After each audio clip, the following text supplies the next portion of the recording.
Students, we'll start today's talk on think without constraints.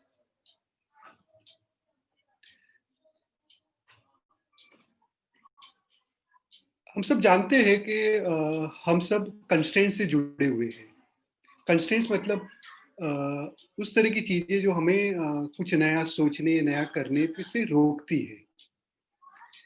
तो आप बता पाएंगे कंस्ट्रेंट्स क्या होते हैं? मतलब कंस्ट्रेंट्स के द्वारा मैं क्या कहना चाहता हूँ, या कंस्ट्रेंट्स के बारे में आपके क्या विचार है?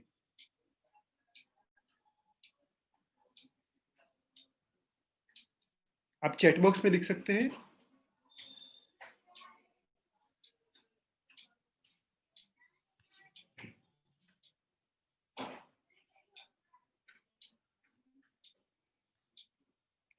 लिमिटेशन, मैत्री मैत्री ने बताया obstacle in thinking, functioning of our brain.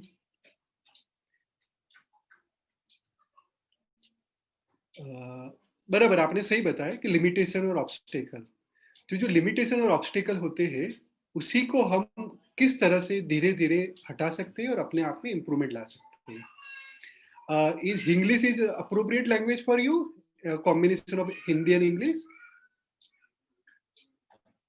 आप चैट बॉक्स में लिखिए यदि आपको लग रहा है कि ओके ओके ठीक है, तो हम इंग्लिश भाषा का प्रयोग करेंगे, हिंदी और इंग्लिश का कॉम्बिनेशन। तो कंस्ट्रेंट से हम सब घिरे रहते हैं, और कंस्ट्रेंट से घिरा हुआ रहना एक तरह से उपयोगी भी है कि उसी की वजह से हमारी जो क्षमता होती है ब्रेन की, शरीर की, या अपनी खुद की, वो कंस्ट्रेंट की वजह से ही डेवलप होती है। एक बात तो आपने बार बार सुनी ही होगी कि mother is the necessity the mother of invention. So necessity की वजह से ही इन्वेंशन और इनोवेशन होते हैं। तो उसी तरह से कंस्ट्रेंट की वजह से ही हम बेहतर इंसान बन पाते हैं। एक दूसरे की मदद का, एक दूसरे की अनुभव का, एक दूसरे की जरूरत का एहसास होता है, और उसकी वजह से सोशल बॉन्डिंग भी बने रहते हैं। तो हम उसी के बारे में बातचीत करेंगे। जहां जहां बीच में लगे आप चैट बॉक्स में लिखते रहिए, मैं पढ़ता रहूंगा और आपको अप्रोप्रिएटली जवाब देता रहूंगा। मेरे बारे में तो आप जानते ही हैं, नहीं जानते तो जैसे कि एच टी पटेल सर ने बताया, मैं उनसे काफी वक्त, सालों से जुड़ा हुआ हूँ। मेरी जो जर्नी है वो मिक्स रही है, कनेक्ट द डॉट्स तरह की रही है। केमिकल इंजीनियरिंग करने के बाद, एमबीए करने के बाद मैंने 12 साल कंपनी में कार्य किया, और अब तक मैंने 4 स्टार्टअप्स किए हुए हैं। पहला है olivetricks.com, जो 2011 में शुरू किया गया था। वो वक्त से थोड़ा आगे था, और एक तरह से मुझे काफी उसमें सेटिस्फेक्शन भी मिला। दूसरा मेरा स्टार्टअप रहा pharmacupboard.com, जिसको अभी 4.5 साल हो गए हैं, और भारत के बेस्ट 10 B2B मार्केट में स्टार्टअप में उसको सम्मिलित किया गया है, और CPHI द्वारा 2 बार उसको रिकग्नाइज भी किया गया है। और भारत की जो टॉप 50 फार्मा कंपनीज है, जैसे कि सन फार्मा है, लुपिन है, टोरेंट है, जाइडस है, वोकार्ट है, सिप्ला है, इप्का है, जो जो बड़ी बड़ी फार्मास्यूटिकल कंपनी है, तो टॉप 50 में से तकरीबन 2/3, मतलब almost 66-67% of those companies are associated with us. ये मेरे लिए काफी अच्छी बात है, संतोष की बात है। और तीसरा है टंकी की घंटी, जो सोशल CSR तरह का एक इनिशिएटिव है, और बाद में और चीजें बताते रहेंगे आपको। तो थिंक विदाउट कंस्ट्रेंट्स के बारे में मैं आपको कुछ और बताऊं। आपको जब भी क्योंकि मैं अभी आपको देख नहीं पा रहा हूँ, I am sharing my screen, तो आपको जहां भी कुछ भी कहना है, कुछ भी बताना है, कुछ भी सजेशंस, आइडियाज हो, कुछ भी बताना है, तो आप कृपया चैट बॉक्स की लिखे, मैं उसको लगातार पढ़ रहा हूँ। जो थिंकिंग हमारी होती है वो 2 तरह की थिंकिंग होती है। एक होती है लॉजिकल थिंकिंग, और दूसरी हमारी थिंकिंग रहती है क्रिएटिव थिंकिंग। लॉजिकल थिंकिंग वाले एक पैटर्न के हिसाब से वो ऑपरेट करते हैं, जो हमारे लेफ्ट हेमिस्फीयर जो ब्रेन का रहता है उससे ज्यादा जुड़ी हुई रहती है, और क्रिएटिव थिंकिंग हमारी राइट हेमिस्फीयर से जुड़ी हुई रहती है। क्रिएटिव थिंकिंग में कोई स्पेसिफिक पैटर्न नहीं होती, उसमें इमेजिनेशन का ज्यादा इंपॉर्टेंस होता है, और आपको जस्टिफाई नहीं करना पड़ता। लॉजिकल थिंकिंग में आपको जस्टिफाई करना पड़ता है, एक पैटर्न होती है, एक सिस्टम होती है। इसके बारे में और ज़्यादा जानना है तो ज़्यादा भी हम डिस्कस कर पाएँगे, लेकिन एक बहुत ही एक उम्दा और बहुत ही डिटेल्ड सब्जेक्ट है, लॉजिकल वर्सेस क्रिएटिव थिंकिंग। अभी मैं आपसे थोड़ा पूछूँगा कि प्रॉब्लम क्या होता है? क्योंकि हम प्रॉब्लम शब्द का जन्म हमारे जन्म के साथ ही होता है और अंत भी शायद अंत के साथ ही होता है। तो प्रॉब्लम क्या है? What is the problem? आप लोग चैट बॉक्स में लिख के बताइए, प्रॉब्लम किसे कहते हैं?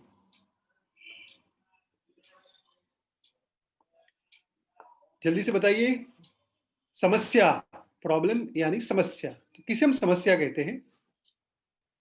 कुछ बेसिक टर्म्स हैं जिसके बारे में थोड़ा आपको एक सेम प्लेटफ़ॉर्म पे लाना चाहता हूँ, उसके बाद हम आगे बढ़ेंगे। तो मैत्री पटेल ने बताया problem is anything that hinders the flow of our lives in any way. बहुत बढ़िया मैत्री पटेल। और कुछ? What is problem? प्रॉब्लम का उत्तर न दे पाना भी एक प्रॉब्लम होता है।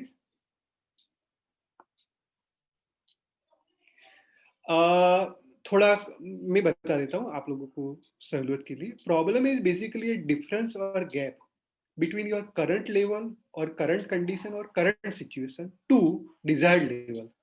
यदि आप कहीं पहुंचना चाहते हैं या कुछ हासिल करना चाहते हैं तो वो जो पॉइंट है और अभी का आपका जो लेवल है पॉइंट है उसके बीच में जो गैप है उसको हम प्रॉब्लम कहते हैं कि ये होना चाहिए, मेरे 90% आने चाहिए लेकिन आए हैं 70%। तो प्रॉब्लम इज 70 to 90% के बीच में, गैप बिटवीन दैट।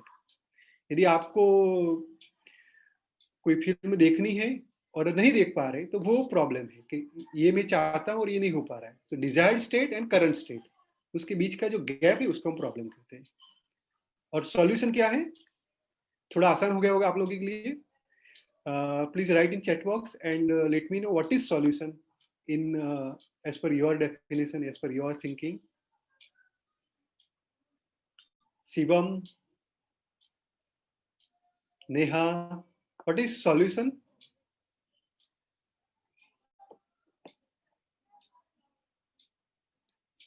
आप लोग बता नहीं रहे कुछ? Good, good. शिवम ने बताया path that leads from current state to desired state. Very good. Maitri ने बताया solution is a way out of the outer problem, मतलब प्रॉब्लम में से जो बाहर निकाले या जो डिजायर्ड स्टेट तक ले जाए पाथ या रास्ता, उसे सॉल्यूशन कहते हैं। सही बताया आपने। सॉल्यूशन के द्वारा जो प्रॉब्लम है उसको एड्रेस किया जाता है और वो जो गैप है या डिफरेंस है उसको मीट किया जाता है। Okay, what is alternative? What is alternative? Alternative शब्द आपने बार बार सुना होगा, जिसको शुद्ध हिंदी में विकल्प कहते हैं। Alternative, other option, option. Very good, options भी उसका सिनोनिम है। तो एक तरह से प्रॉब्लम को सेटिस्फाई करने का या प्रॉब्लम को रिमूव करने के देर आर वेरियस अल्टरनेटिव्स। तो उसमें से जो जो अल्टरनेटिव्स प्रॉब्लम को एड्रेस कर पाते उसे हम सॉल्यूशन कहते हैं, लेकिन जो दूसरे काफी सारे अल्टरनेटिव रहते हैं वो भी वो अल्टरनेटिव कहलाते हैं। जो दूसरे जो ऑप्शन रहते हैं उसको अल्टरनेटिव कहते हैं।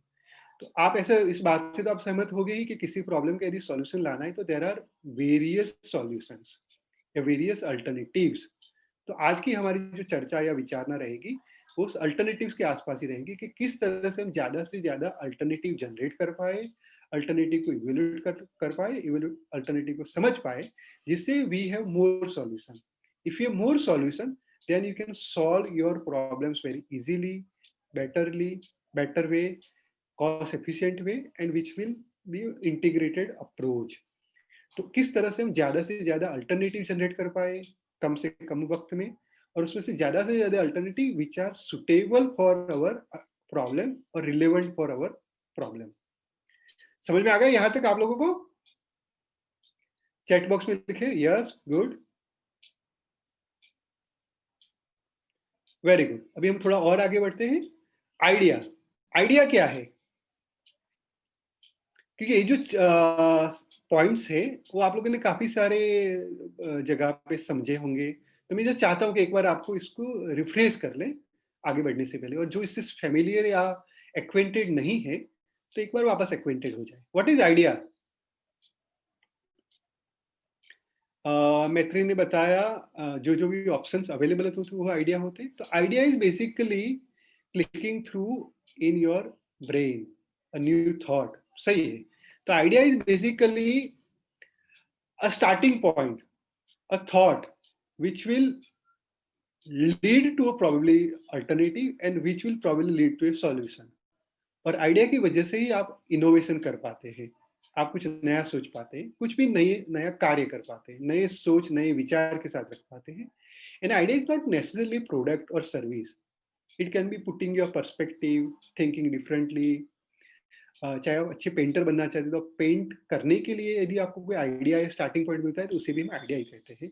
यदि आप राइटर हैं और आप यदि लुकिंग फॉर ए कॉन्टेक्स्ट और स्टोरी और स्क्रिप्ट, तो वो भी एक आइडिया हो सकता है कि इसके ऊपर ये काम किया जा सकता है, इसके ऊपर एक टॉक हो सकती है, इसके ऊपर एक एनजीओ बन सकता है, इसके पे एक मुहिम चलाई जा सकती है, तो वो सब भी एक आइडिया ही है। और कंसेप्ट क्या है, बता पाएंगे आप लोग कंसेप्ट क्या है?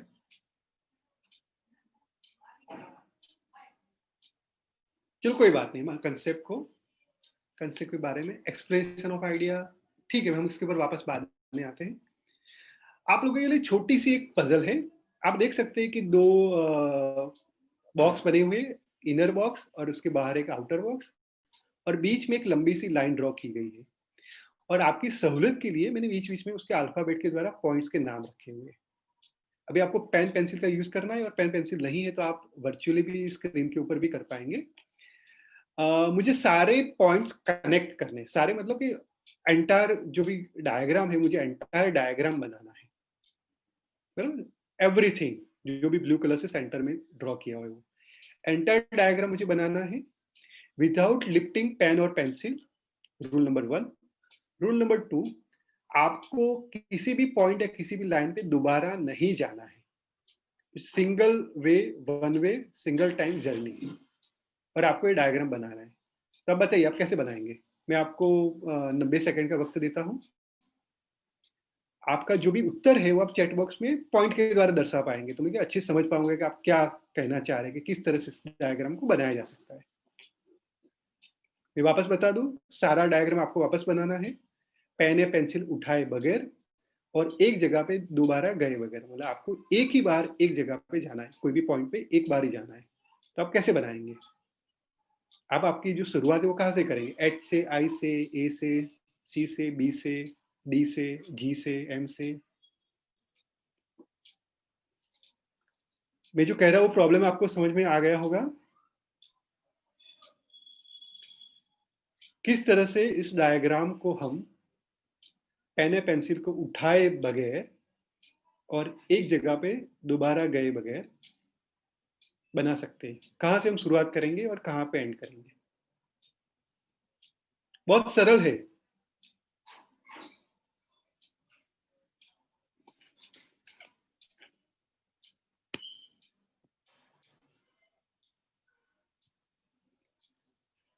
अजीत कुमार बताइए। बिनल, चिंतन, नॉट पॉसिबल, बिनल ने बता दिया नॉट पॉसिबल। चिंतन, धर्मेश, इला, जिगर, जिगर जोशी, जिगर मेहता, ख्याति, नेहा, शैलेश, बताइए।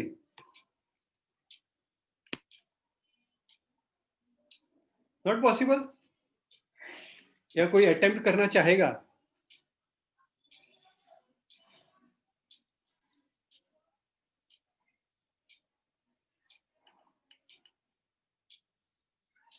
अच्छा बताइए, आप लोगों ने कौन सा रास्ता या किस तरह से कोशिश कर दी है मेंटली, या मैत्री लिखा कि we started from H and ended at point A. Okay, उन्होंने अल्टरनेटिव दिया है। और कोई? ठीक है, मैत्री से पूछते हैं। मैत्री, आप अनम्यूट, निराली, मैत्री को आप अनम्यूट कर दें, और मैत्री बताइए आप कैसे करेंगे इसको सॉल्व। ठीक है, तो मैंने कोशिश की है कि एच से मैं आई की तरफ गई, आई एच से से आई की मैं जी तरफ। की तरफ गई, हम्म। जी से एम की तरफ गई, एम एच से से जे की नहीं नहीं, तरफ पहले गई। शुरू है। एच से आप आई की तरफ गई। हाँ, आई की कैसे तरफ। आई की तरफ गए? बीच में उसमें कोई कनेक्टिंग पॉइंट है ही नहीं। अच्छा, मतलब जो स्क्वायर है उसी को यूज करना है। हाँ, जहाँ पे लाइन ड्रॉ की गई है उसी लाइन पे आपको आना जाना करना है, और एक ही बार आना है, या एक ही बार जाना है, और आपको अच्छा पेन या ऐसे। पेंसिल उठाना नहीं है। हम्म। अच्छा, ऐसे करना होगा। हाँ, ऐसे करना होगा। और कोई? अजीत, धर्मेश, आप तो आपके ऐसा तो बोलिए। सर ऐसा तो सिर्फ एक ही सूरत में हो सकता है कि पहले हम एक्सटीरियर पूरा जो ले ले, तो जैसे हम ए पॉइंट से शुरू कर सकते हैं, हाँ हाँ, फिर? ए से सी की तरफ चले जाए, हम्म। सी से एच की तरफ चले जाए, ओके। एच से एल की तरफ चले जाए, हाँ। एल से डी की तरफ जाए। ठीक है। हाँ, लेकिन फिर भी एक कंस्ट्रेंट तो रहेगा कि क्या? हम डी से वापस अगर हमें जाना होगा तो वो तो रिपीट कर नहीं सकते। हाँ, बराबर है। और कोई, किसी के और कोई थॉट? मैत्री थे ना, मैत्री ने कुछ आइडिया दिया कि तो इस आइडिया को क्या हम आगे बढ़ा सकते हैं, इसी आइडिया के ऊपर शायद वर्क हम कर सकते हैं, या फिर Uh, कोई नए आइडिया के even साथ शुरू I कर? even I thought on the same line, हाँ, तो क्या लग रहा है आपको? but then again there is a constraint that written में we have to think something differently. हाँ, तो सोचिए थोड़ा, आपको इंटरेस्ट लग रहा है तो थोड़ा और सोचते हैं। करना है इसको अटेंड कि आगे बढ़ना है? नहीं करना है। करना It is है, गुड गुड गुड। सो मैं आपको सहूलियत के लिए बता दूं अभी, या थोड़ी देर बाद आते हैं? चलो ना, थोड़ी देर बाद आते हैं तो थोड़ा और आगे बढ़ जाते हैं। तो बेसिकली आइडिया जनरेशन की टेक्निक्स रहती है। तो अभी आप देखेंगे कि अभी धीरे धीरे स्टार्टअप का जमाना है, स्टार्टअप का जमाना और तेजी से बढ़ रहा है। इनोवेशन, जो पहले इनोवेशन शब्द का प्रयोग इतनी बार नहीं होता था, अभी इनोवेशन शब्द छाया हुआ है। और अब आप देखेंगे, मतलब इस जो सारी घटनाएं जो हमारे आसपास हो रही है, कि अभी जो वर्ल्ड रिचेस्ट टू 2%, क्योंकि हर दिन पे उनका पोजीशन बदलता रहता है, जेफ बेजोस और इलोन मस्क। तो they are business is just 20 years old। और इलोन मस्क की बात करेंगे तो it's just 1 decade, but still they are able to reach to that level. तो अभी जो वेल्थ क्रिएशन होती है, वो आइडिया के थ्रू होती है, इनोवेशन के थ्रू होती है। तो इस शब्द अभी ज्यादा इंपॉर्टेंस होते जा रहे हैं, ज्यादा मतलब बहुत ज्यादा। तो ऐसा ना हो कि हम कहीं इसमें पीछे रह जाएं। हमें भी अपने आप की या अपनी खुद की पर्सनालिटी को इनोवेशन ड्रिवन बनाना ही होगा। तो there are different idea generation techniques. मैं इस पर ज्यादा नहीं जाऊंगा, बाद में जरूरत होगी तो इस पर डिटेल में बात हो सकती है। ब्रेनस्टॉर्मिंग, जो कि हम हिस्टोरिकली या कहे तो कन्वेंशनली करते हैं, मतलब 4-5 लोग इकट्ठा होते हैं, ब्रेनस्टॉर्मिंग करते हैं। सिक्स थिंकिंग हेड, जो एडवर्ड डी बोनो ने कॉइन की थी और काफी प्रचलित भी हुई है, और काफी सारे एमएनसी कंपनी ने इसको अडॉप्ट भी किया है। पोस्टेड स्लीप, मतलब कि बोर्ड होता है जहाँ पे स्लीप लगा लगा के सब अपने आइडिया सजेशन देते हैं। रूट कॉज एनालिसिस मेथड, जो ज्यादा टेक्निकल चीजों के लिए ज्यादा यूज होती है, कि रूट को आइडेंटिफाई करते हैं और कॉज को आइडेंटिफाई करते हैं। तो जारे भी जितने भी टेक्निकल फील्ड है, इंजीनियरिंग फील्ड हो, केमिकल फील्ड हो, फार्मा फील्ड हो, ऐसे जो रिलेटेड फील्ड है उसमें ज्यादा यूज होता है। तो ये सारी अलग अलग आइडिया जनरेशन की टेक्निक है। अभी हम थोड़ा बात इस पे करेंगे और फिर वापस वो पजल पे आ जाएंगे, ताकि पजल भी हम थोड़ा एड्रेस कर पाए। तो पहले हमें ये जानना चाहिए कि इससे फायदे क्या होंगे, मतलब जो हम समझ रहे करना चाहते हैं या इस जो लंबी प्रोसेस है। तो बेटर थिंकिंग, तो बेटर थिंकिंग से क्या फायदे होते हैं हमें?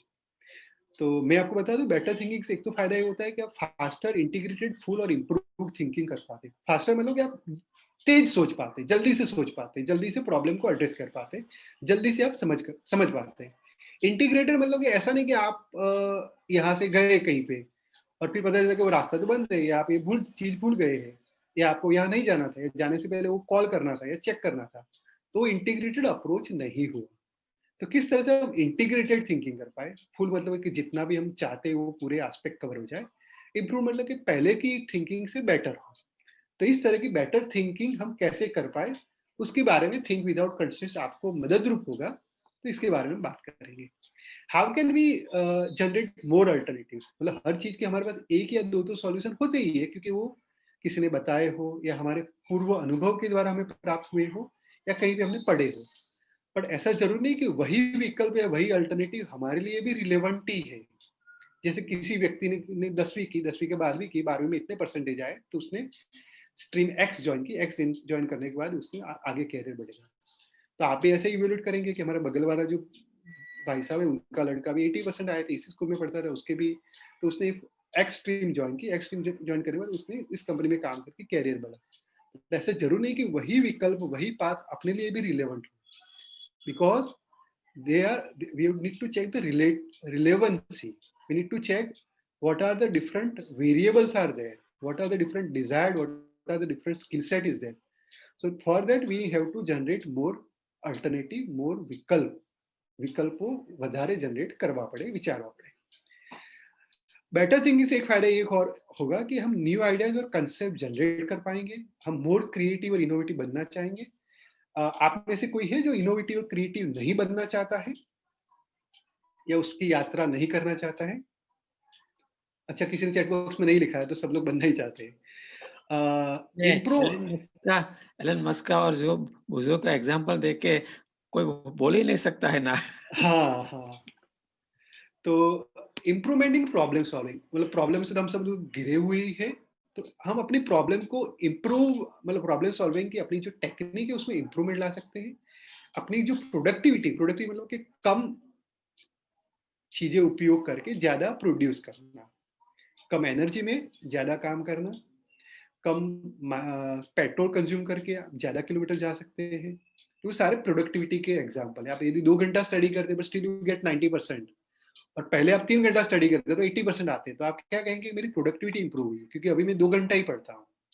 It could be your salary also, कि पहले में महीने का मेरा सैलरी 10,000 था, अभी मेरे का महीने का सैलरी 12,000 हो गया. It can B for business also. तो वो प्रोडक्टिविटी है. Output divide by input. Effectiveness मतलब उतना इम्पैक्ट कितना आ रहा है. तो इस सारी बेटर थिंकिंग से आपको इस तरह के और भी बहुत सारे फायदे हो सकते हैं. अभी थिंक विदाउट कंस्ट्रेंट्स में आपको थोड़ा सा बता दूं. थिंक विदाउट कंस्ट्रेंट्स से मेरा खुद का ही क्या कहते हैं थियरी है, खुद का ही मेरा डेराइव है. मैंने 6-7 साल पहले किया हुआ है और इसके मैं काफी अलग अलग जगह पे इसकी टॉक दे चुका हूँ और फ्यूचर में इसके ऊपर मैं सारे किताब भी लिखूंगा, थिंक विदाउट कंस्ट्रेंट्स.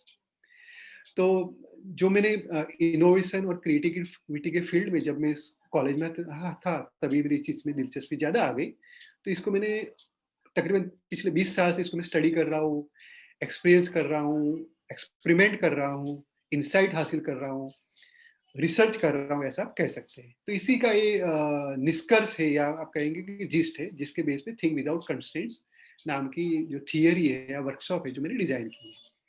तो थिंक विदाउट कंस्ट्रेंट किस किस के लिए उपयोगी है?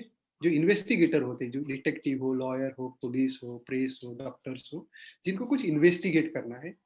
प्रोफेशनल लोग होते हैं, चाहे वो बिजनेस डेवलपमेंट में हो, रिसर्च में हो, R&D में हो, इंजीनियर्स हो, इनोवेटर्स हो, एंटरप्रेन्योर्स हो, बिजनेसमैन हो, और आर्ट या परफॉर्मिंग आर्ट से जुड़े हुए लोग जैसे कि स्टोरी राइटर या म्यूजिक कंपोजर.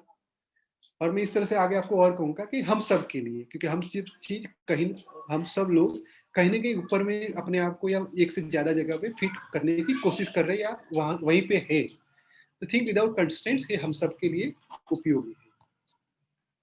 कंस्ट्रेंट्स के बारे में तो आप लोगों ने बताया कि constraints are basically limitation, inhibition या मर्यादा जो हमें बांधती है, ऑब्स्टेकल है. और 2 तरह की होती है. ये स्लाइड हमारे लिए काफी महत्वपूर्ण है. जो कंस्ट्रेंट्स होते हैं 2 तरह के होते हैं. एक होते हैं फिजिकल कंस्ट्रेंट्स. फिजिकल मतलब कि फिजिकल चीजें नहीं होने की या पर्याप्त मात्रा में नहीं होने की वजह से जो कंस्ट्रेंट्स होते हैं उसे फिजिकल कहते हैं. चाहे वो मनी हो, मशीन हो, मैन पावर हो, पेटेंट हो, टेक्नोलॉजी हो, लैंड हो, या आपके पास किताबें नहीं है तो वो फिजिकल कंस्ट्रेंट हो सकता है.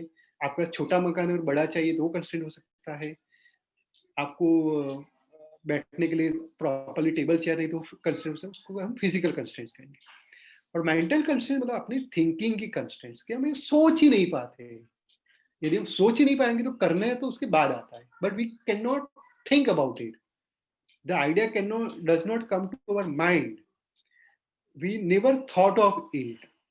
तो वो है मेंटल कंस्ट्रेंट्स.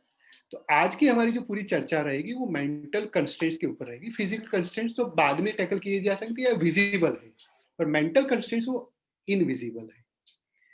और कंस्ट्रेंट्स अगेन 2 तरह के होते हैं. एक होते हैं रियल और दूसरे होते हैं इमेजिनरी या परसीव. रियल मतलब कि वास्तव में है, तो उसके बारे में हम बाद में बात करेंगे. पहले हम लो हैंगिंग फ्रूट ले लेते हैं, मतलब जो नीचे आसानी से जो फ्रूट हासिल कर सकते हैं पहले उसको खा लेते हैं, उसका मजा ले लेते हैं. और दूसरे होते हैं इमेजिनरी. इमेजिनरी मतलब कि जस्ट हमने सोचा, हमको ऐसा लगा, या अपनी प्रिजुडिस या परसेप्शन के बेस पे मुझे लगा कि ये ऐसा हो सकता है, ऐसा दिक्कत आएगी. We do not know is it tried और tested, but we just thought कि इट्स इमेजिनरी.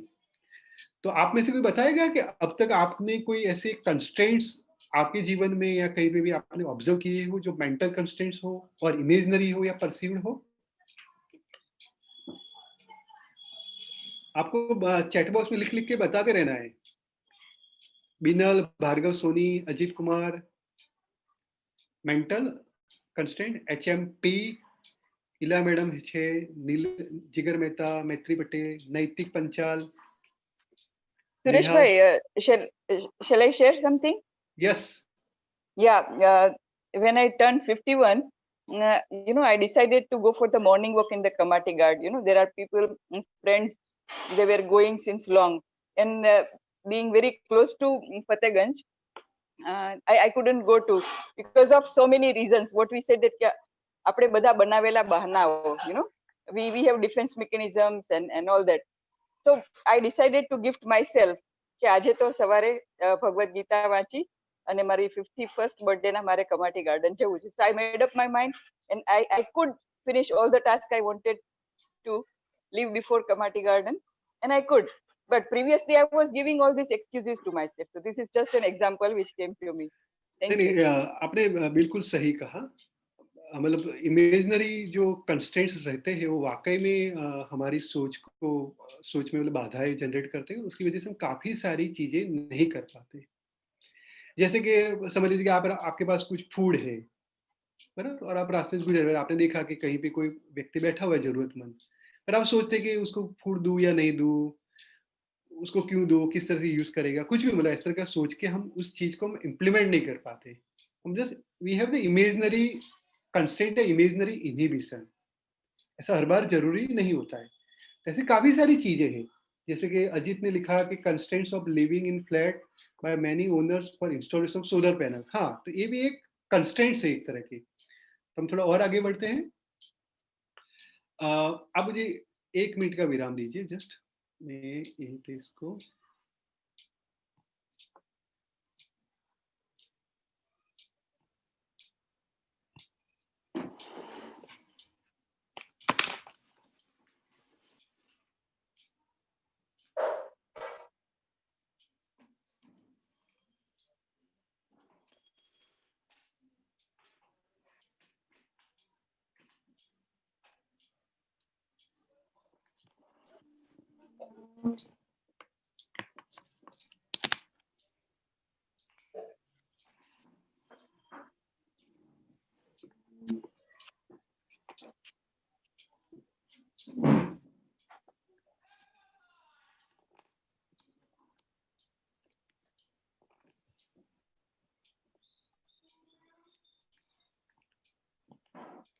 ठीक है, आई एम बैक। हम स्लाइड शेयर पे चले जाते हैं।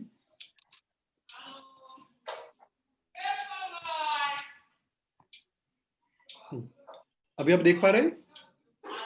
यस। तो एक छोटा सा इक्वेशन है, आपने देखा होगा कि a plus B gives c plus D. तो क्या मीनिंग हो सकता है इसका? a plus B gives c plus D, इसका क्या मतलब है?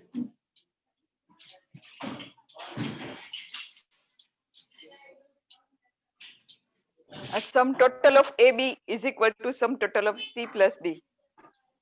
हाँ, मतलब कि केमिकल रिएक्शन जैसा लगता है, केमिस्ट्री में जैसे होता है कि A और B का आप समन्वय करेंगे तो आपको C प्लस डी मिलेगा, और जो एरो है उसके ऊपर नॉर्मली कोई कंडीशन लिखी जाती है कि टेम्परेचर क्या होगा, प्रेशर क्या होगा, या किस तरह की कंडीशन होगी, किस तरह का वेसल होगा, या किस तरह का वातावरण होगा, एम्बियंस होगा।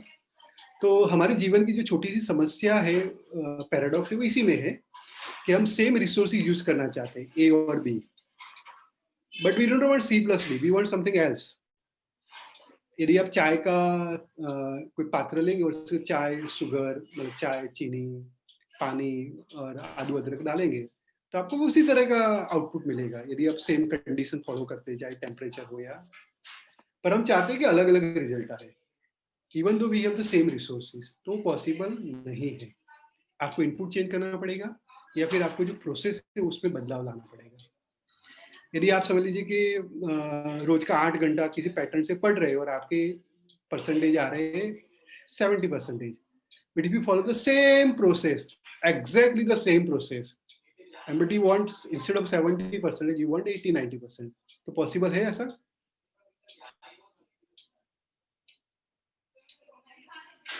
पॉसिबल है ऐसा कि आप सेम प्रोसेस फॉलो करें, everything same, but you expect different result? तो इज इट पॉसिबल? कोई बता नहीं रहा है, पॉसिबल है क्या? नो नो, बराबर No, है, no. यस।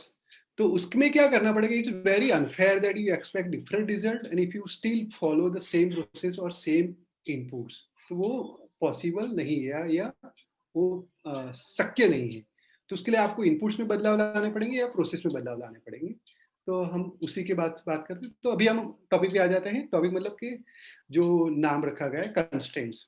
तो पहले मैं बता दूं कि देयर आर 11 कंस्ट्रेंट्स, और आप लोगों की सहूलियत के लिए हर कंस्ट्रेंट्स का नाम का जो पहला कैरेक्टर है वो कंस्ट्रेंट्स के स्पेलिंग में ही है। मैं वापस बता दूं, जो पहला कंस्ट्रेंट है वो सी से शुरू होता है, दूसरा कंस्ट्रेंट उसका पहला अल्फाबेट ओ से शुरू होता है, तीसरा जो कंस्ट्रेंट उसका पहला अल्फाबेट एन से शुरू होता है, जो चौथा कंस्ट्रेंट उसका पहला अल्फाबेट एस से शुरू होता है।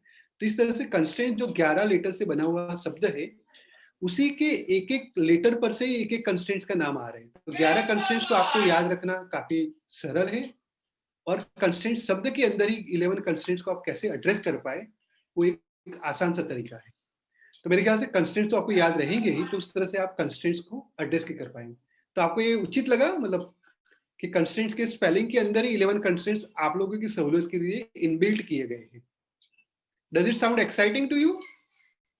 गुड गुड गुड, वाह, थैंक यू, वेरी गुड।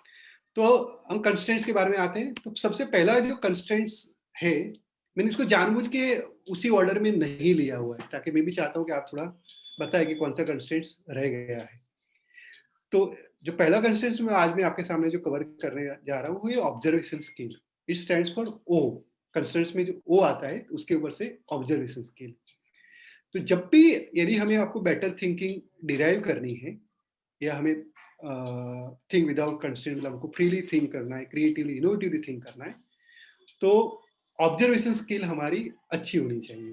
मतलब आपको कुछ भी चीजें आप ऑब्जर्व करते हैं उसको थरोली अच्छे से ऑब्जर्व करें, चाहे आप लेबोरेटरी के अंदर एक्सपेरिमेंट कर रहे हो, चाहे वो लैब टेक्नीशियन ने बताया हो या आपके टीचर ने बताया हो, या आप कहीं ट्रेनिंग करने के लिए आपको ट्रेनर ने कुछ बताया हो, या कई कई कंपनी में आप इंटर्नशिप कर रहे हैं या अप्रेंटिसशिप लिए गए हुए, तो वहाँ के आपके जो गाइड हो वो बता रहे हैं, या जो भी चीजें आपको ऑब्जर्व करने के लिए स्कोप में दी जाती है उसको आप थरोली ऑब्जर्व करें।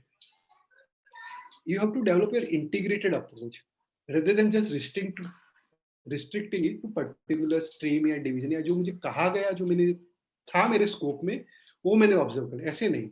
उसको आप जो कहते हैं ना, रीड बिटवीन द लाइंस, कि लिखा हुआ नहीं है पर उसका मीनिंग ये निकलता है।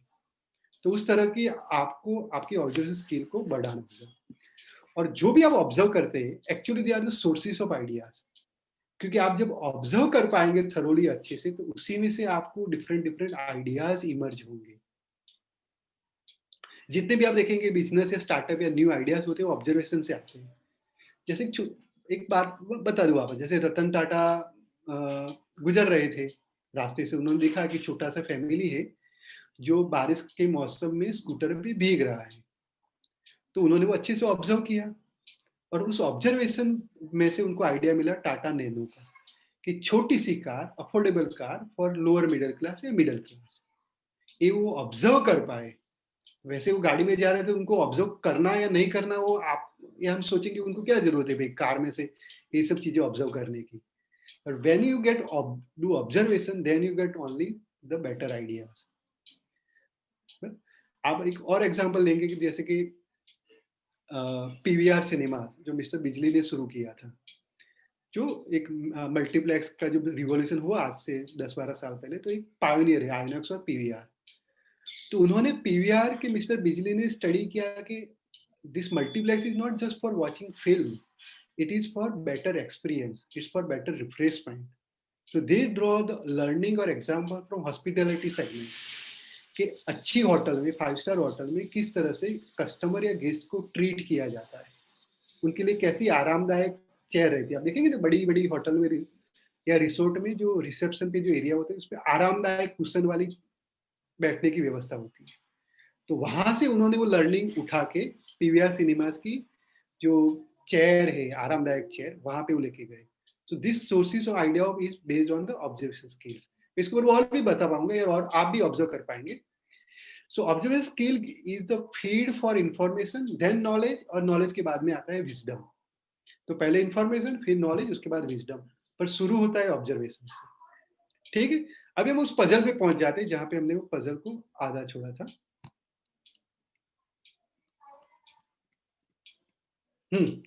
तो इस पजल को मैं बता दूं कि आपको कुछ दिमाग में कुछ ख्याल आया कैसे इसको सॉल्व कर सकते हैं?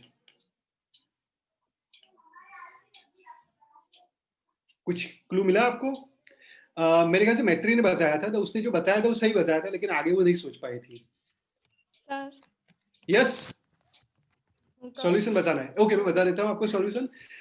इसको शुरू ए से करेंगे, सी पे जाएंगे, एच पे जाएंगे, फिर कौन सा अल्फाबेट, एल पे जाएंगे, फिर डी पे जाएंगे। अभी बी की तरफ जाएंगे तो हम डेड एंड में चले जाएंगे, तो हम बी की तरफ नहीं जाएंगे। उसके बदले हम जे की तरफ जाके पूरा सर्कल कवर करके वापस सी पे आ जाएंगे।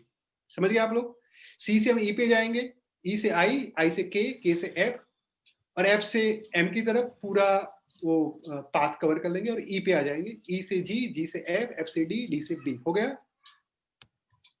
समझ में आ गया सॉल्यूशन? रिपीट करना है। ए से Yes, सी, yes. ए से सी, सी से एच, एच से एल, एल से डी, डी से जे, जे, जे से अगेन सी, सी से ई, ई से आई से के से एफ, देन एम, ई, जी, एफ, डी, बी।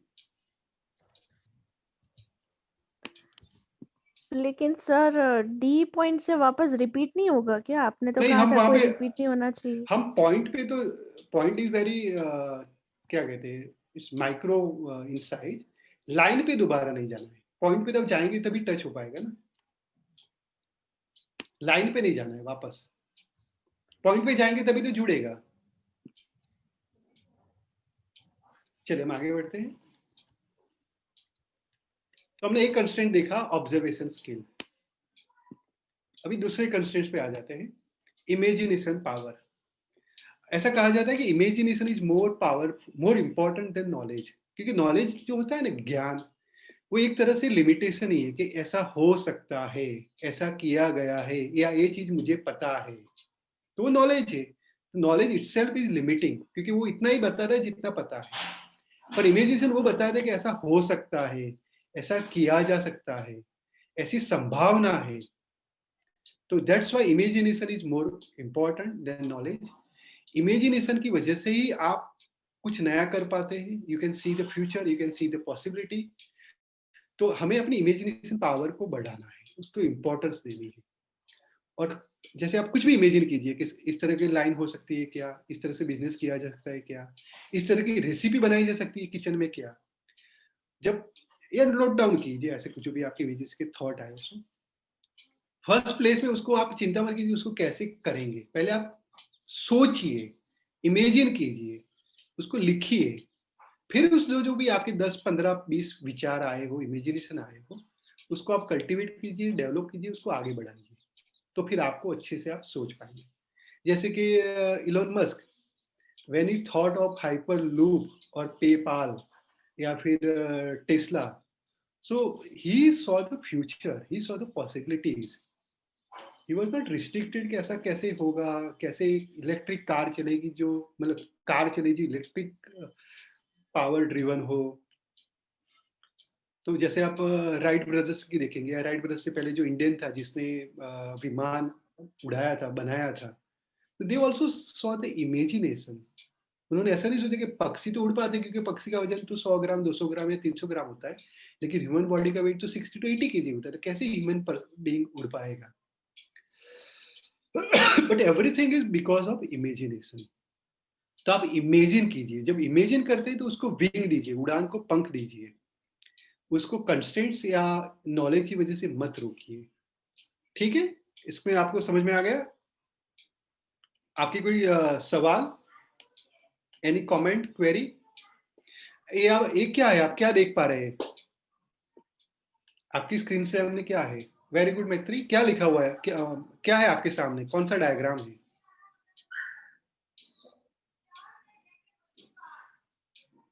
बताइए।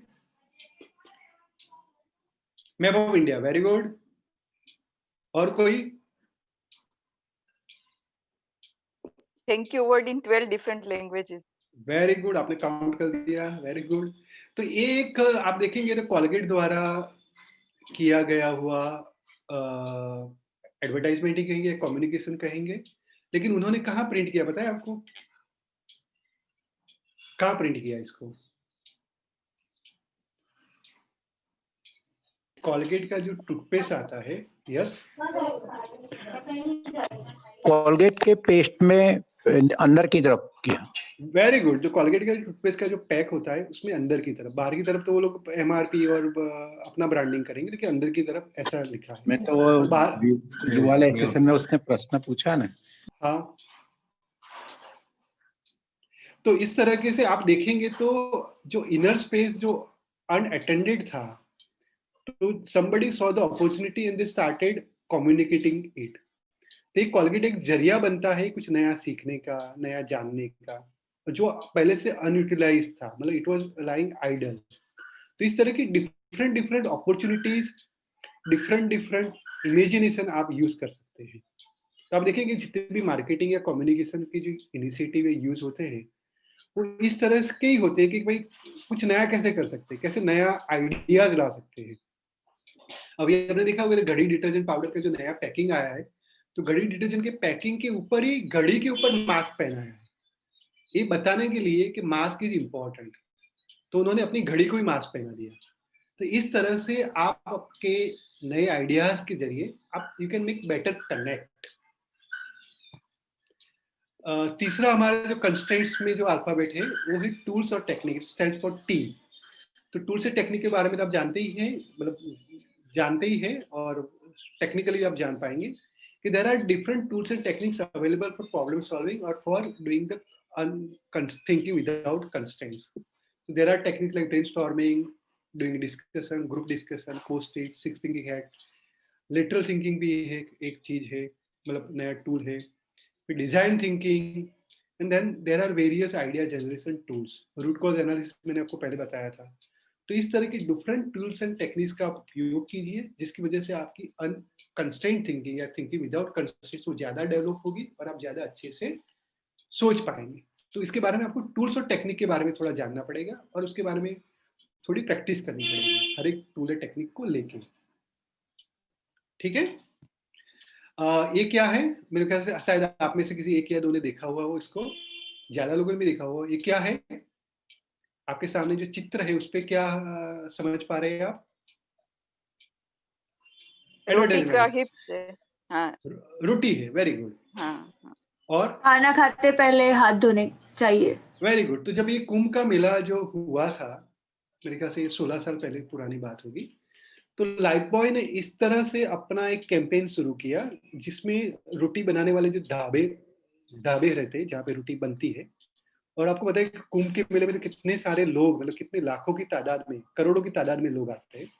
तो इस तरह से रोटी के ऊपर हॉट स्टैंपिंग, उन्होंने वो फॉर्मेट बनाया, टेम्पलेट, और हॉट स्टैंप के द्वारा, लाइट के बल्ब के द्वारा वो बनाया गया था, और रोटी के ऊपर, हर रोटी के ऊपर ऐसी छाप दी गई, और फिर उस तरह से रोटी वो लोगों को या जो भी प्रवासी थे उनको परोसी गई। और उनका आइडिया था कि खाने से पहले हाथ धोने हैं, और धोने हैं किससे है? लाइफबॉय से। तो इस तरह से यू नेवर थॉट, मेरे ख्याल से जो एडवर्टाइजिंगमेंट की जो इंडस्ट्री है उसमें आपने ऐसा रेयर एग्जांपल होगा कि roti acted as a communication medium.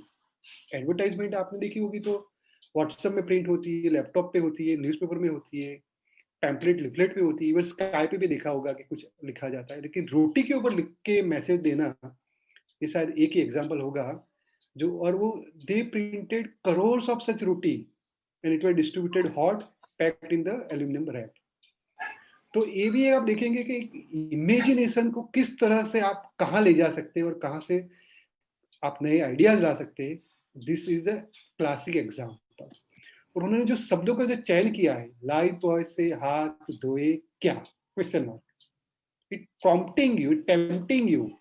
ऐसा नहीं कि लाइफबॉय से हाथ धोने के बाद रोटी खाइए, no, not in that tone, but tone is in asking tone. And language भी आप देखिए, हिंदी, तो इस तरह से आप जितना आप एनालाइज करेंगे कर पाएंगे आप अच्छे से और इसमें थोड़ा डीपर जाएंगे तो आप डिटेल में समझ पाएंगे कि कहाँ इसके तार जुड़े हुए और कहाँ से कंस्ट्रेंट के बगैर की थिंकिंग का शुरुआत होती है। रीडिंग जो कि बहुत इंपॉर्टेंट है। रीडिंग और listening the programme improves imagination as one visualise. तो reading is very very important.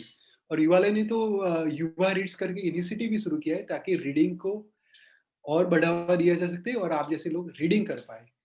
हम लोग क्या करते हैं, मतलब हम लोग मतलब कुछ लोग रीडिंग प्रॉपरली नहीं करते। Reading we do not give importance to reading, but reading is fundamentally very very important.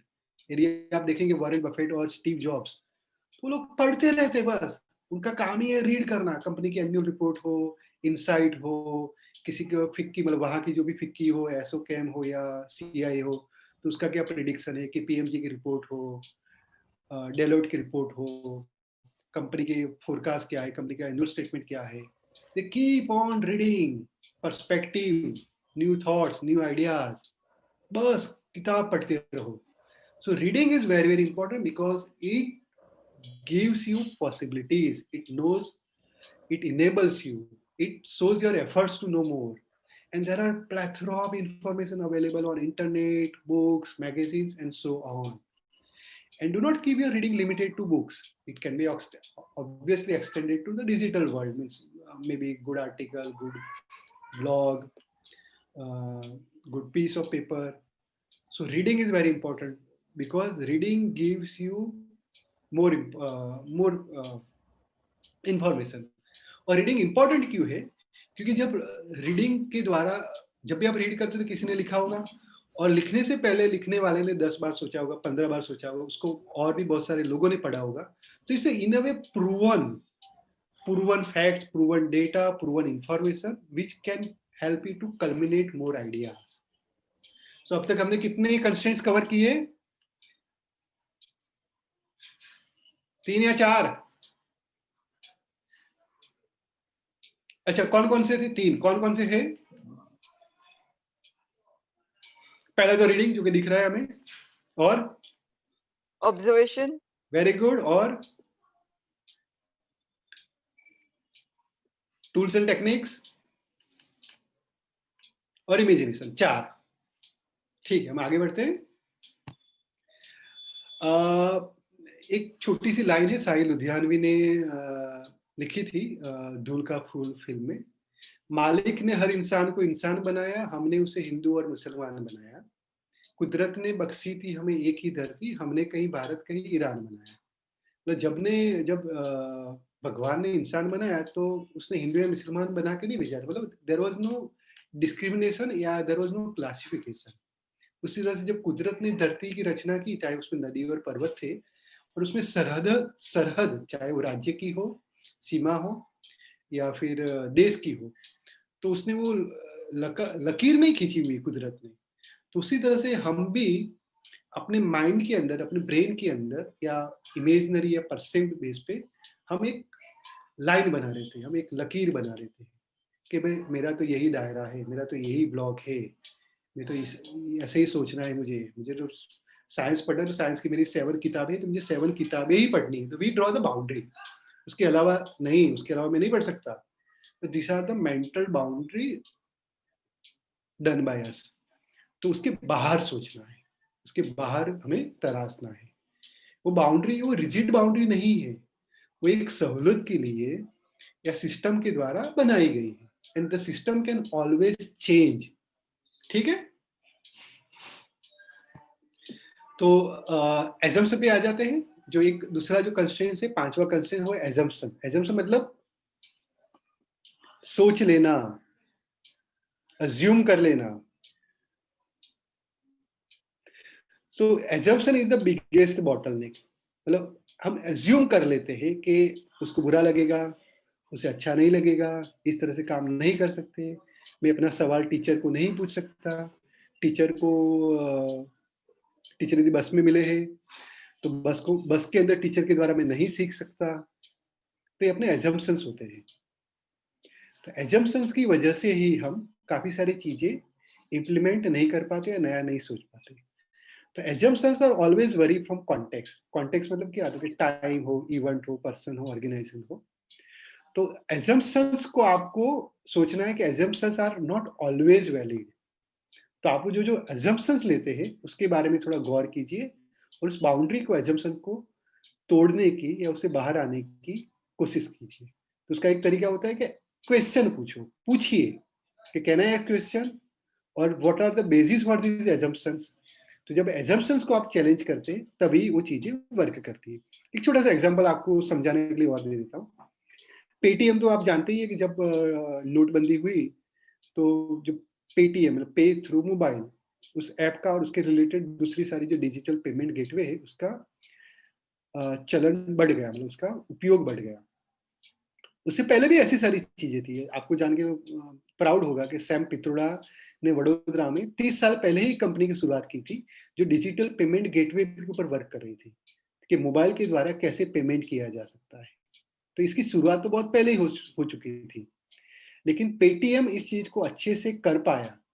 They also had assumptions, पर उन्होंने उस एजम्पशंस को के अलावा सोचा कि लोग क्यों यूज करेंगे. तो जब जरूरत अचानक से महसूस हुई and they were ready with such platform, such technology, they were able to make it better usage, better रूप में उसको लॉन्च कर पाए. पर आप एजम्पशन से गिरे हुए रहेंगे, सोचे हुए समझे उसी के अंदर आप बंधे हुए रहेंगे तो आप कुछ नया नहीं कर पाएंगे. तो assumption always very with context. कुछ चीजें ऐसी है जो पहले हम नहीं कर पा रहे थे, जैसे कि वेबिनार की जो लेक्चर देना, तो पहले भी टेक्नोलॉजी तो अवेलेबल थी पर पहले एजम्पशंस थे और अभी के जो एजम्पशंस थे वो बदल गए हैं. तो एजम्पशंस की वजह से चीजों में या सिचुएशंस में बदलाव आता है. तो आपको एजम्पशंस क्या है पता होनी चाहिए और एजम्पशंस से आगे कैसे आप उस चीज को इम्प्लीमेंट कर सकते हैं. आपको समझ में आ रहा है मैं कैसे क्या कह रहा हूं आप लोगों को? मुझे आपके चेहरे नहीं दिख रहे, हंसते हुए चेहरे, तो आप यस वेरी गुड. आप में से कोई भी एक एग्जांपल या एक्सपीरियंस एजम्पशंस के बारे में कुछ शेयर करना पाएंगे जो आपके जीवन में घटा हो एजम्पशंस के बारे में. आपने कोई एजम्पशन ले लिया हो और फिर बाद में पता चला होगा एजम्पशन तो गलत था. चाहे वो छोटा सा भी एग्जांपल हो कि कहीं भी आप मीटिंग रूम में बैठे हो, कॉन्फ्रेंस रूम में, तो एजम्पशन क्या रहता है कि पहली 2 चेयर पे बड़े लोग बैठेंगे या गेस्ट लोग बैठेंगे तो हमें नहीं बैठना चाहिए, और आप आके बैठ जाते हैं और अच्छे से आप अटेंड करना चाहते हैं तो कर पाते हैं. ऐसे बहुत सारे एजम्पशंस आपके हो सकते हैं. Sir can I share? Yes Ajit. हाँ सर, एक्चुअली मैंने जब फ्लैट खरीदा था तो मेरा 3 बेडरूम फ्लैट था और बाजू में 2 बेडरूम फ्लैट था. ओके. तो जब मेंटेनेंस चार्ज फिक्स हुआ तो उस समय ट्रेडिशन था और अभी भी होगा कि we will charge as per square feet areas, covered area. तो मैंने उसको चैलेंज किया. मैंने कहा व्हाई इट इज सो कि जब लिफ्ट कॉमन है, स्वीपर कॉमन है, गार्ड कॉमन है, then why difference in the payment of the maintenance charges? Okay. So everybody agreed to my suggestion and we are following still the same thing. Very so good. You break the norms. You got a new perspective. Yes, so research innovation is always in our benefit. हाँ, मतलब ऐसे काफी सारे assumption जब हम घर पे रहते हैं या अपनी सोसाइटी में, समाज में रहते हैं तो ये सारे एजम्पशंस ही गिरे हुए रहते हैं. सही बताया आपने, बिल्कुल सही बताया. Thank you Ajit. Now we come to the new constraints which is an versus new habits. तो हमें नई हैबिट या नई क्या कहेंगे, नई हैबिट को कल्टीवेट करना, नई रीत-भात में कल्टीवेट करवानी चाहिए. तो हाउ वी कैन कल्टीवेट और अडॉप्ट न्यू हैबिट्स? क्योंकि if you are not able to make new habits then you are following the old habits.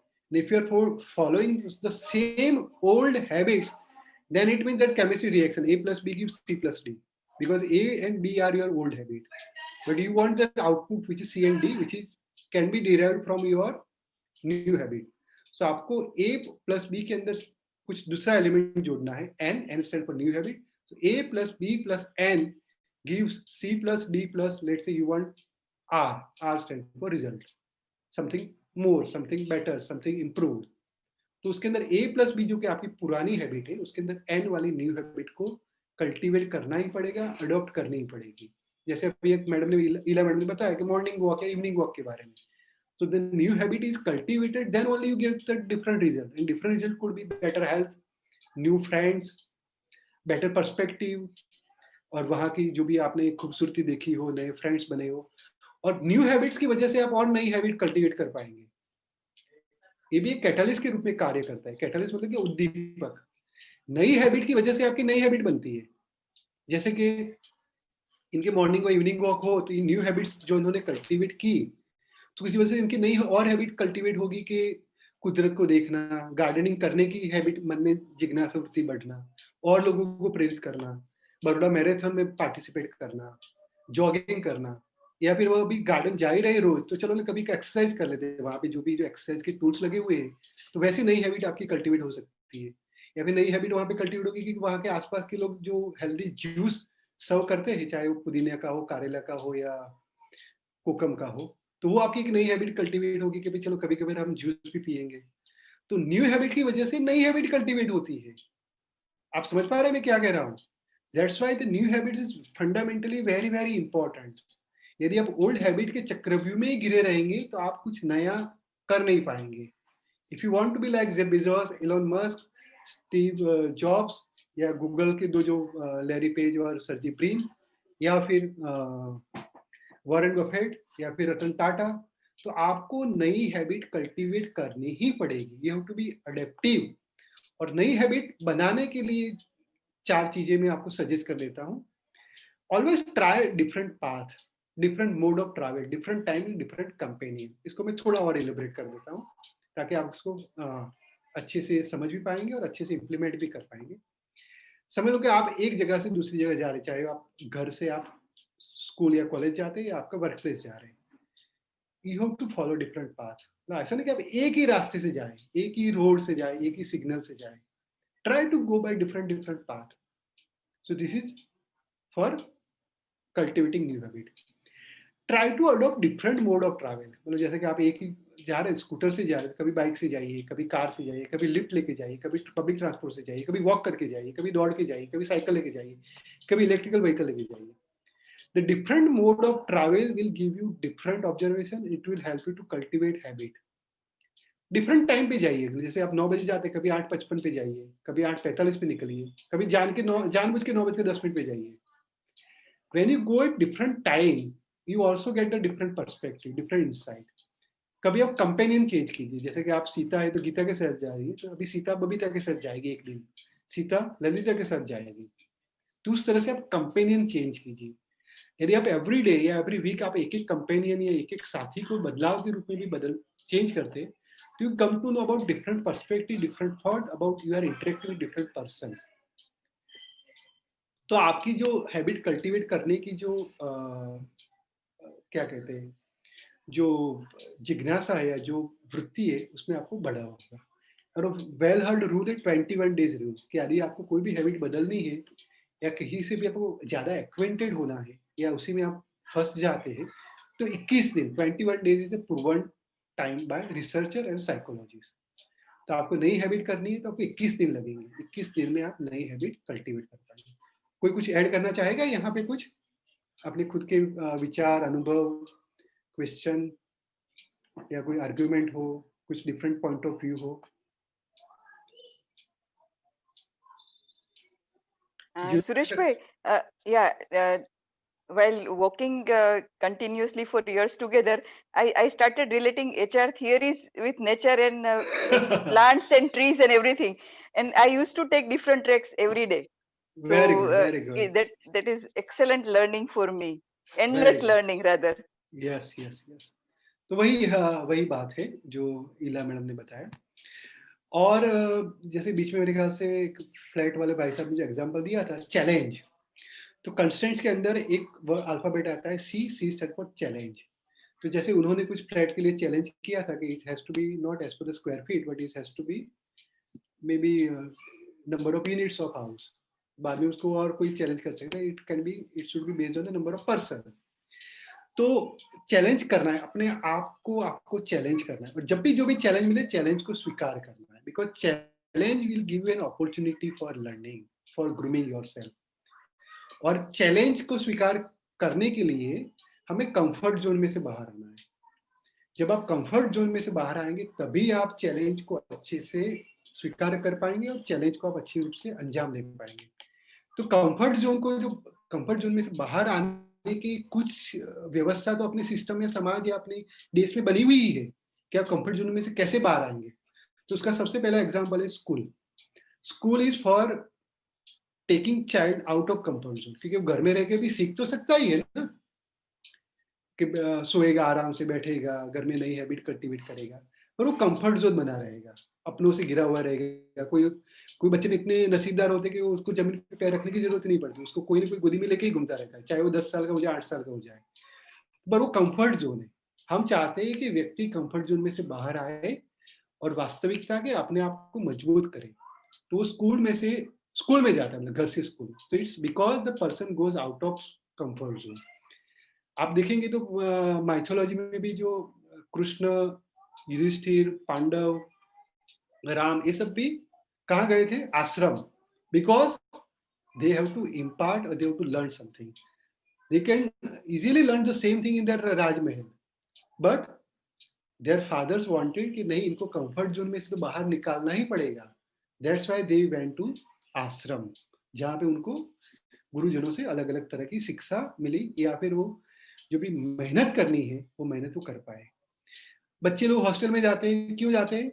घर पे रह भी पढ़ाई कर सकते हैं, या फिर सोचते हैं कि नहीं, पढ़ाई तो स्ट्रीम ऐसी चूज करेगी जिसमें घर पे ही बैठ के पढ़े, मतलब घर छोड़ना ना पड़े। तो hostel is also one of the example where person goes out of comfort zone, stay in hostel with unknown persons, they manage their washing their own clothes, cleaning their room.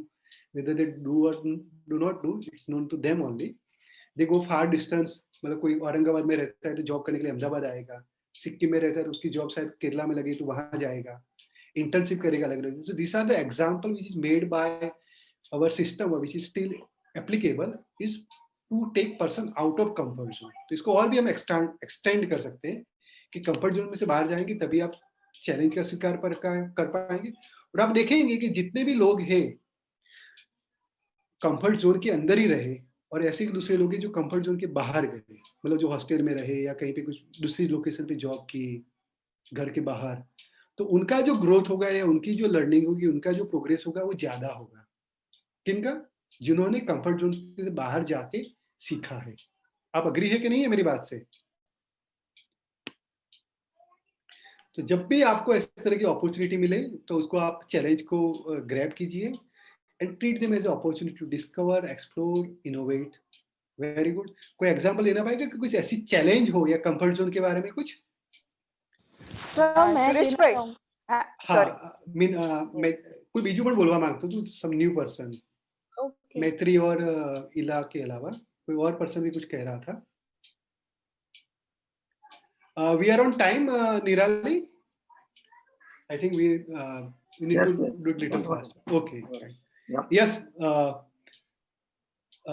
Share your example. साहब, जो comfort zone का है ना, एक बहुत बड़ा best example है। बताइए कि अगर राम भगवान है, अयोध्या में अगर वो राजा बन के रहते तो सिर्फ वो राजा ही कहलाते। मगर जब वो 14 साल वनवास में गए, साधु संतों को मिले, अपने हनुमान जैसे मित्र, बाली जैसे मित्र को मिले, और रावण जैसे बहुत शक्तिशाली योद्धा से मिले, तब और उसने रावण के सामने तो राम भगवान कुछ भी नहीं थे, क्योंकि वो पृथ्वी, स्वर्ग, पाताल सब जगह राज कर रहा था। उसकी बगल में 9 ग्रह रहते थे और बहुत शक्तिशाली रावण था, योद्धा था। मगर राम भगवान ने निश्चय किया कि मैं सीता को छुड़ाऊंगा और रावण को मैं मारूंगा। And he was able to do it. अगर वो अयोध्या में रहते, कंफर्ट जोन में रहते, तो जो मर्यादा पुरुषोत्तम राम है वो नहीं कहलाते। सही बात है, सही बात है मिस्टर HMP, आपने हाँ नहीं बिल्कुल सही एग्जांपल दिया। तो इस तरह से जैसे जैसे और आप सोचेंगे, चाहे महात्मा गांधी हो, सुभाष चंद्र बोस हो, या फिर रविन्द्रनाथ टैगोर हो, जो भी, तो they went out of their comfort zone. तभी आप कुछ चीजों का, चैलेंज का स्वीकार करते हैं और आप कुछ नया निर्माण कर पाते हैं। सही बात, बिल्कुल सही। फिर एक कंस्ट्रेंट्स के अंदर ही एक एन आता है, एन के ऊपर है no reception. This is applicable to our system. मतलब इसमें आप इनोवेट नहीं करते या आप नए आइडिया जनरेट नहीं करते, but you cultivate a stream और सिस्टम जिसकी वजह से आप दूसरों के आइडियाज, दूसरों की नई हैबिट या दूसरों के नए थॉट्स को आप इंपॉर्टेंस देते हैं और उसको कल्टीवेट करते हैं। तो you become a part of environment और you become part of system. आप अच्छा एनवायरमेंट बनाएंगे तो अच्छे एनवायरमेंट का फल आपको मिलेगा। सो नो रिसेप्शन मतलब कि कोई भी नए विचार, नए सुझाव, नए आइडियाज हो, नए थॉट हो, नए कंसेप्ट हो, तो नो रिसेप्शन जो रहता है ना, मतलब उसको रिसेप्शन नहीं रहता, उसको प्रॉपर वेलकम नहीं किया जाता, तो उसको हमें दूर करना है और हमें उस चीज को वेलकम करना है, अप्रिसिएट करना है। We have to create an ecosystem जिसमें नए आइडियाज को वेलकम किया जा सके, अप्रिसिएट किया जा सके, रिवॉर्ड किया जा सके, उसको समझा जाए और उस तरह के ट्रायल और एक्सपेरिमेंट R&D को हम अच्छी तरीके से आगे बढ़ाएं। और हमें एक चीज ये याद रखनी है कि failure is a failure if you do not derive any learning. चीजें दो होती है, कोई भी आप एक्शन करेंगे तो उसमें से दो चीजें होगी, एक तो फेल होगा या सक्सेस मिलेगी। और फेलियर एक्चुअली फेलियर तभी जब उसमें से आपको लर्निंग नहीं होती। तो कोई भी जब आप कार्य करते हैं तो उसमें से दो चीजें होती है, एक है लर्निंग, दूसरा है सक्सेस। और लर्निंग नहीं होती तब वो फेलियर फेल है। आप समझ पा रहे हैं? So there are only failure is just a stamp, it's just a word coin उसको differentiate करने के लिए। But actually if you look at all persons, all successful historian या all kings, they have come across such failures, but they have taken failures as one of the stepping stone to move ahead.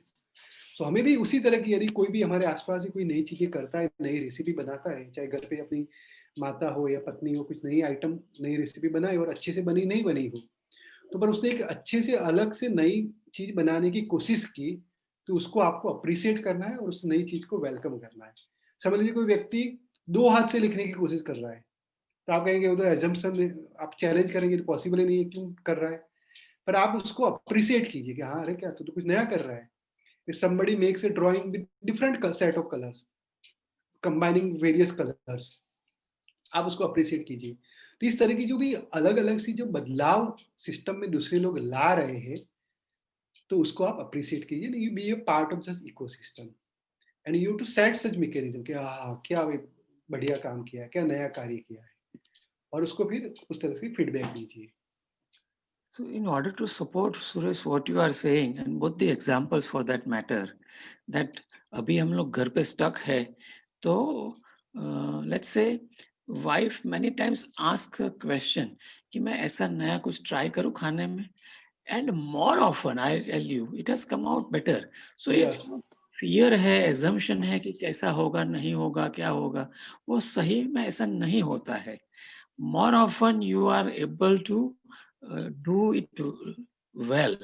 So एक inhibition में से बाहर निकलने से अच्छे result आते ही है। तो छोटी चीज। हाँ, सही बात है, सही बात है। और उसमें रिस्क क्या है? मेरे ख्याल से आप यदि कुछ भी नई चीजें बनाना चाहते हैं जो कि आपने कहीं पे सुना हो, समझा हो, देखा हो, रिस्क क्या है उसमें?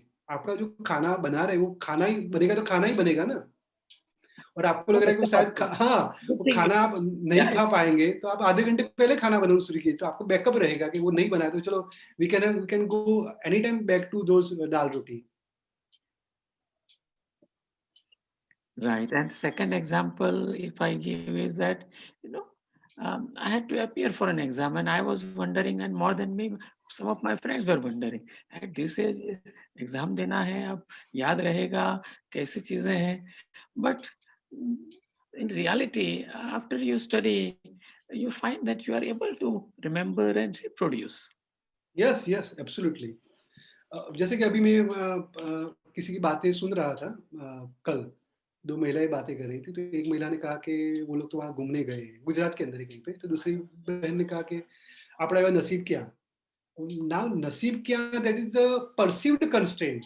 आपको गुजरात में कहीं भी घूमना है तो आप इकोनॉमिकली, मतलब आप जा सकते हो, पर हम ऐसा परसेप्शन बना लेते हैं कि भाई मैं तो एक दिन भी ये घर को या अपने समाज को या अपने आसपास के लोगों को छोड़ के 2 दिन भी, 1 दिन भी कहीं भी मैं नहीं जा सकता, तो मेरे नसीब ही नहीं है ऐसे। पर वो अपना एक परसेप्शन होता है जो हमें पता नहीं एक कंफर्ट जोन में बनाए रखता है। तो एक्चुअली जो हम बार-बार छोटी-छोटी बातों में जो नसीब को बीच में ले आते हैं ना, वो एक एक तरह का assumption है। सही बात है। लेकिन हाँ, और आगे बढ़ते हैं, जो कि आपको काफ़ी सारे लोगों को एप्रिशिएट मतलब आप समझ पाएँगे, इसको कोरिलेट कर पाएँगे कि एक होता है कि हम नई चीज़ें तो करना चाहते हैं, काफ़ी सारी नई-नई चीज़ें, और जैसे भी कुछ भी इस तरह के प्रोग्राम आप जब भी अटेंड करते हैं, तो आपको लगता है, "अरे वाह! मज़ा आ गया, अब मेरी ज़िंदगी बदल जाएगी।" पर उसके लिए स्टार्ट कैसे करें? स्टार्टिंग प्रॉब्लम, जैसे होता है ना स्कूटर में स्टार्टिंग प्रॉब्लम, या व्हीकल लॉन्च करना है तो उसमें स्टार्टिंग प्रॉब्लम। तो एक कंस्ट्रेंट में एक होता है स्टार्टिंग प्रॉब्लम, कि हम स्टार्ट नहीं कर पाते। एक बार स्टार्ट हो गया तो हम कर लेंगे, पर स्टार्ट नहीं हो पाते। तो इस कंस्ट्रेंट के द्वारा मैं इसी चीज़ को थोड़ा समझाना चाहता हूँ कि दिस प्रॉब्लम मीन्स कि we are not able to start, we need some momentum. Momentum चाहे पुश मिले, चाहे थोड़ा सुपरविजन मिले, चाहे थोड़ा गाइडेंस मिले। तो उसके काफ़ी सारे तरीके हैं कि आप स्टार्टिंग प्रॉब्लम को कैसे दूर कर सकते हैं। तो एक है कि आप रिलेवेंट पर्सन को इन्फॉर्म कर दें, आपके आस-पास 10, 12, 15 लोगों उसको, कि मैं ये नई हैबिट में कल्टीवेट करना चाहता हूँ, आप मेरी कृपया सहायता करें। तो इस तरह से आपको स्टार्टिंग प्रॉब्लम ऑटोमेटिकली दूर होगा। जैसे आपको सुबह 6 बजे उठना है, तो आप उसके लिए सारे मैकेनिज़्म सेट कर दें। तो आपको सब लोग उसको आपको चीज़ करने के लिए प्रोत्साहित करेंगे और आप कर पाएँगे। दूसरा, you visualise the reward and benefit, कि आप जो भी नई चीज़ करना चाहते हैं, नई हैबिट कल्टीवेट करना चाहते हैं, तो उसके क्या-क्या बेनिफिट है, क्या रिवॉर्ड है? आपको लग रहा है कि आप कोई अच्छी-सी गाड़ी खरीदना चाहते हैं, जो भी इस एक्टिविटी की वजह से डिराइव होगी, उसका पिक्चर आप आपके टेबल पे लगा दीजिए, मोबाइल के स्क्रीन में लगा दीजिए। या आपको किस कंपनी में जॉब करनी है, चाहे वो गूगल हो, माइक्रोसॉफ्ट हो, या फिर इन्फोसिस हो, या टाटा हो, तो उसके उसके बारे में थोड़ा जानिए, उससे थोड़ा मोटिवेट होइए। और एक हो सकता है कि बड़े स्टेप नहीं ले पाएँगे, यदि आपके सामने 2 लेडर रखी हुई हो, जिसमें छोटे-छोटे स्टेप हो, मतलब 9-9 इंच के गैप पे, 1-1 फुट के गैप पे, और दूसरी हो जिसमें 4-4 फुट के डिस्टेंस पे स्टेप है। तो आप कौन-सी लेडर चढ़ पाएँगे जिसमें 9 इंच या मतलब 1 फीट की है, और दूसरी 2 फीट वाली? तो कौन-सी आप लेडर चढ़ पाएँगे? Come on! एक ऐसी लेडर है जिसमें छोटे-छोटे डिस्टेंस पे स्टेप है, 1-1 फीट, और दूसरे में 2-2 फीट है। तो कौन-सी लेडर आप चढ़ के ऊपर जा पाएँगे? कम वाले सुरेश भाई। कम वाले, 1 यस। feet. हाँ, तो जो छोटी स्मॉल डिस्टेंस, शॉर्टर डिस्टेंस, क्योंकि आप 1-1 फुट पे चढ़ने की आदत है, फिर चाहे आपको 100 स्टेप लेने हो, 200 स्टेप लेने हो, यू कैन। बीच में मैं एक बात बताता हूँ, मैं कहीं बॉम्बे में गया हुआ था, और आई वाज़ ऑन मेरी किसी कंपनी में मीटिंग थी, तो मैं 31 फ्लोर पे थी, तो 31 फ्लोर पे मैं चला गया। I attended meeting, then I come to know there is a mock drill, so lift is बंद, so I have to 31 floor से उतर के मैं नीचे आया, बराबर। तो स्टेप छोटे-छोटे थे, तो मैं 31 फ्लोर उतर के ग्राउंड फ्लोर पे आ गया। पर यदि वो स्टेप बड़े होते तो मैं आ पाता? नहीं आ पाता, नंबर 1। और यदि पॉजिटिवली लिया जाए, तो यदि मॉक ड्रिल पहले होता, तो मैं 31 फ्लोर चढ़ के तो शायद नहीं जा पाता। पर अच्छा हुआ कि मेरे जाने के बाद, मीटिंग होने के बाद, the mock drill has started, तो लिफ्ट वाज़ क्लोज्ड। तो दूसरी बात कि स्मॉल स्मॉल माइक्रो स्टेप लीजिए, छोटे-छोटे कदम, छोटे-छोटे इंक्रीमेंटल बेसिस पे, तो आप स्टार्टिंग प्रॉब्लम को दूर कर पाएँगे। और एक रूल है कि 1% यदि भी आप इम्प्रूवमेंट करते हैं पर डे, तो आप 71 डेज में आप अपने आप को इम्प्रूव कर पाएंगे। एक एग्जांपल दिखा देता हूँ आपको। आपको ये एक्सेल शीट दिख रही है? यस। ओके, तो यस, तो ये मैं आपको मैथमेटिकली थोड़ा बताना चाहता हूँ। आप यहाँ देखेंगे तो यहाँ पे डे है 1 2 3 4 5, और आपका करंट लेवल है। समझ लीजिए आप फ्रेंच लैंग्वेज सीखना चाहते हैं, संस्कृत लैंग्वेज सीखना चाहते हैं, या स्विमिंग सीखना चाहते हैं, या आप घुड़सवारी सीखना चाहते हैं। अभी आपका लेवल आप 50% है, आप जो भी आप स्किल है, जो भी आपका नॉलेज बेस है, 50% लेवल पे है। और यहाँ पे दिन लिखे हुए 1 2 3 5 ऐसे करके, आगे 19 है, उसके भी आगे है, and you are improving by 1%। तो आप देखेंगे यदि आप 1% भी इम्प्रूव करते हैं उस चीज में, तो आप देखेंगे इस तरह से, क्योंकि आप 1% इम्प्रूवमेंट एवरी डे कर रहे हैं, तो आप देखेंगे यहाँ पे कि 71 में डेज में you are able to make it double. Just 71 days, whatever level you are, you can make it double by 71 days। तो ये मैथमेटिकली आप कोरिलेट कर सकते हैं कि जस्ट 1% इंप्रूवमेंट करना है आपको खुद के अंदर। तो इस तरह से आप स्टार्टिंग प्रॉब्लम को दूर कर पाएंगे, और आप आगे, स्क्रीन दिख रही है ना आपको? तो अभी थोड़ा स्पीड कर लेता हूं मैं। तो फिर कंस्ट्रेंट्स में एक आता है ट्रेनिंग और लर्निंग। तो जिस तरह के आप आज ये सेशन अटेंड करके आप ट्रेन कर रहे हैं, लर्न कर रहे हैं, तो उसी तरह से आप डिफरेंट चीजों से आप अपने आप को ट्रेन कीजिए, लर्न कीजिए, ताकि आप क्रिएटिव और इनोवेटिव बन पाए. It can be academic institution, it can be go beyond that, it can be various centers like visiting, like going for outing, going for training, going for internship, visiting industry, organizing trips, attending lectures at ULI, so reading books. So training and learning will help you to cultivate and sharpen your habits. बस यहीं पे खत्म होती है. S एक रह जाता है, S for self, खुद. तो आप खुद के लिए कंस्ट्रेंट्स कभी हम बन जाते हैं. मतलब एवरीथिंग इज सराउंडिंग सुटेबल, मतलब आपको आपके दोस्त, परिवार लोग, सब लोग आपको कहेंगे, लेकिन आप कहीं पे अटक जाते हैं, कहीं पे फ्रस्ट्रेट हो गए या किसी भी नेगेटिव एनर्जी की वजह से. तो सेल्फ को कभी कंस्ट्रेंट मत बनाइए, सेल्फ को आप ड्राइविंग फोर्स बनाइए. तो कंस्ट्रेंट एस फॉर सेल्फ. तो इस तरह से हमने 11 कंस्ट्रेंट कवर किए हैं. आपको कोई रिपीट करना चाहेगा फटाफट बोल के? कौन कौन से कंस्ट्रेंट्स हमने कवर किए हैं? Which are the 11 constraints? Think without constraints में 11 constraints है. Observation, मैत्री ने बताया. Observation, reading is second. Okay. Assumptions, imagination. Assumption, imagination. New habits. New habits. Starting problem. Very good. Tools, techniques. Challenges. Very good. Yeah. And T for tools and techniques, and right. Training and learning. Very good, very good. And the last is self. Self. तो बस यही constraint है. And even that self includes no reception also, because it is only. तो आप देखेंगे इस तरह के मैंने summarize किया है.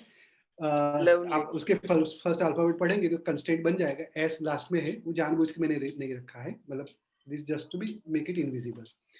तो challenges, observation, no reception, starting problem, tools and technique, reading, assumption, imagination, new habits and training, और लास्ट में एस. तो ये कंस्ट्रेंट्स के स्पेलिंग में 11 आपके कंस्ट्रेंट आ जाते हैं, और उसके अंदर मेरे हिसाब से जो भी मैं समझा वो सारे थिंकिंग और इनोवेटिव बनने की जितनी भी मेरा जो नॉलेज या मेरे जो भी विजडम या इंफॉर्मेशन जो हासिल की है, उसको मैंने इस फॉर्म में कंडेंस कर दिया है, ताकि आप उसको अच्छे से याद कर पाए, समझ पाए, और जब समझ पाएंगे तभी आप इसको कल्टीवेट करके दूर कर पाएंगे.